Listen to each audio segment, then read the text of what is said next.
आप सभी का एक बार फिर से बहुत बहुत स्वागत है आपके अपने YouTube चैनल पर। आज की बड़ी खबरें, मुख्य समाचार जानेंगे इस वीडियो में। आप तक पहुंचाएंगे ताजा बड़ी खबरें। लोकसभा चुनाव को लेकर ताजा बड़ी खबर आ रही है। राहुल गांधी की तरफ से लगातार हमलावर हैं, एक के बाद एक नए खुलासे कर रहे हैं, तो दूसरी तरफ बीजेपी नेताओं का विरोध उत्तर प्रदेश में बढ़ता जा रहा है। आपको बताते चले, डिप्टी सीएम केशव प्रसाद मौर्य का भारी विरोध हुआ है। पूरी खबर आगे जानेंगे। वहीं अरविंद केजरीवाल को लेकर भी ताजा लेटेस्ट अपडेट निकल के आ रही है। इसी प्रकार की और भी बड़ी खबरें आप तक पहुंचाएंगे फटाफट अंदाज में। अगर आप भी मानते हैं इस बार इंडिया गठबंधन जीतेगा चुनाव, तो एक लाइक जरूर कीजिएगा, कमेंट बॉक्स में जरूर लिखिएगा जय हिंद जय भारत। बीजेपी आरएसएस में पड़ी है क्या फूट? जी हां, बीजेपी के राष्ट्रीय अध्यक्ष जेपी नड्डा का बयान कुछ यही दर्शाता है। बीजेपी अब आरएसएस पर निर्भर नहीं। बीजेपी प्रमुख जेपी नड्डा का यह बयान साबित करता है कि सत्ता अगर दोबारा से यहां पे बीजेपी ने हासिल की और मोदी प्रधानमंत्री बनते हैं, तो सत्ता हासिल करने के बाद मोदी किसी को भी डंप कर सकते हैं। यहाँ पे देख सकते हैं, बीजेपी आरएसएस के खिलाफ ही मोर्चा खोल सकती है। आरएसएस प्रमुख यहाँ पे लगातार बीजेपी सरकार की नीतियों पर भी सवाल उठाए थे, जिसके बाद अब बीजेपी प्रमुख जेपी नड्डा का बयान कि बीजेपी अब आरएसएस पर निर्भर नहीं है। DY चंद्रचूड़ की दमदार एंट्री। जी हां, बीच चुनाव में सीजीआई देंगे बड़ा आदेश। आपको बताते चलें, वोटिंग परसेंटेज बढ़ने पर सुप्रीम कोर्ट पहुंचा है एडीआर। सीजीआई चंद्रचूड़ की पीठ ने कहा, जरूरत पड़ी तो रात भर सुनवाई के लिए भी बैठेंगे। आप सभी को बताते चलें, लगातार चुनाव आयोग पर सवाल उठ रहा है, क्योंकि वोटिंग परसेंटेज के जो आंकड़े आते हैं वह चौंकाने वाले होते हैं, बड़े होते हैं, जो मीडिया रिपोर्ट से मैच नहीं खाते हैं। सुप्रीम कोर्ट ने चुनाव आयोग से फाइनल वोटिंग परसेंटेज में हुई बढ़ोतरी को लेकर जवाब मांगा। एसोसिएशन फॉर डेमोक्रेटिक रिफॉर्म यानी एडीआर ने सुप्रीम कोर्ट में एक याचिका दायर की थी और इस पर सुनवाई भी हुई। एडीआर ने अपनी याचिका में आशंका जताई कि ईवीएम मशीनों को रिप्लेस किया जा सकता है ताकि फाइनल वोटिंग परसेंटेज बढ़ाया जाए। और वहीं सुप्रीम कोर्ट की गर्मी की छुट्टियां शुरू हो रही, लेकिन वेकेशन बेंच इस याचिका पर सुनवाई करेगी। वहीं chief justice of India DY Chandrachud, justice JB Pardiwala और जस्टिस मनोज मिश्रा की पीठ ने चुनाव आयोग को 24 मई तक का समय दिया जवाब दाखिल करने को।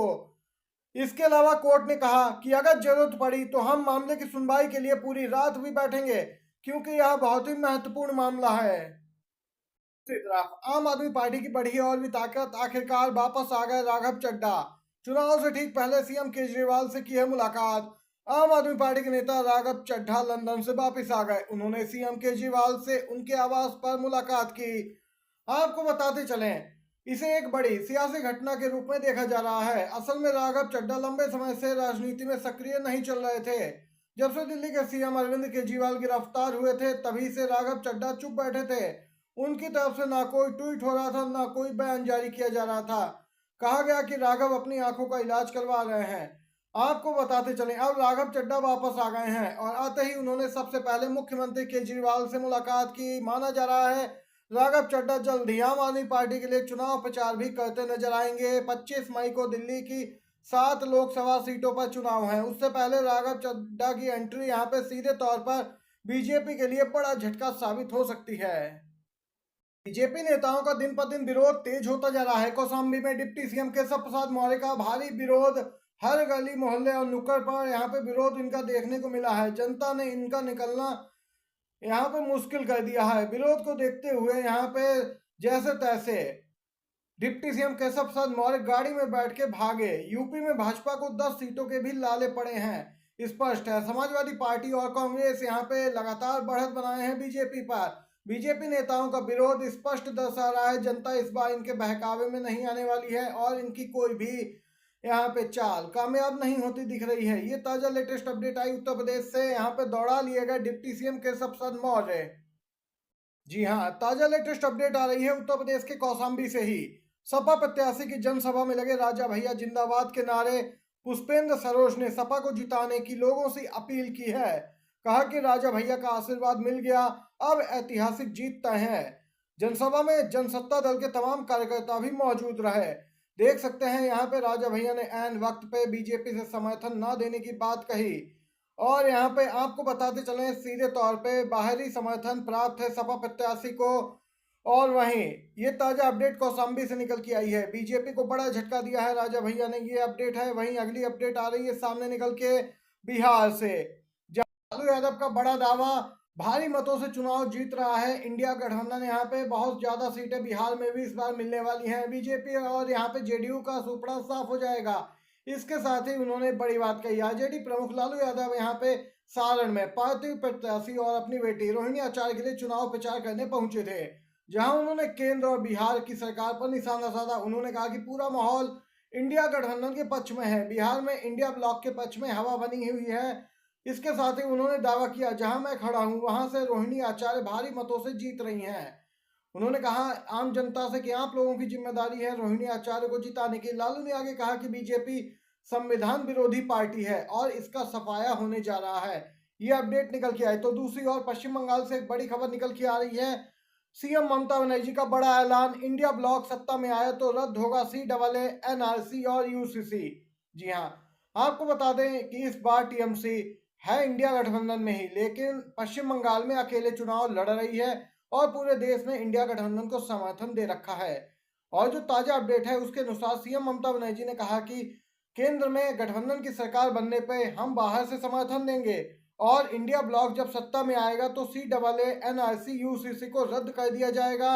ये आम जनता को भरोसा दिलाया है पश्चिम बंगाल की सीएम ममता बनर्जी ने। और आ रही है, आज थमेगा 5वें चरण का चुनाव प्रचार। राहुल गांधी से लेकर पीयूष गोयल तक दांव पर है कई दिग्गजों की साख।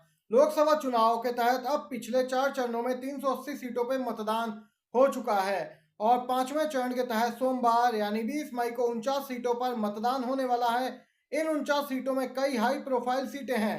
8 राज्यों की सीटों पर होने वाली वोटिंग में 13 सीटें महाराष्ट्र की भी हैं, जिनके साथ महाराष्ट्र में मतदान पूरी तरीके से खत्म हो जाएगा।